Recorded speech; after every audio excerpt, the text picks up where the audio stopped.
I'm going to demonstrate how to disassemble the throttle housing on a 4-stroke. The first thing that we need to do is to push back the boot. It just pushes back. The next thing you need to do is there's 2 Phillip head screws that hold this together.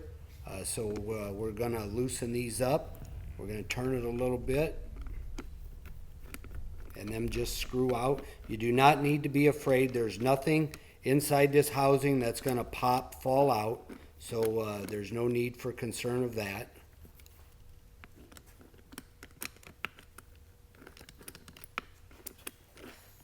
We'll take the 2 screws out. Now this housing, it just pulls in half. It's just 2 separate pieces.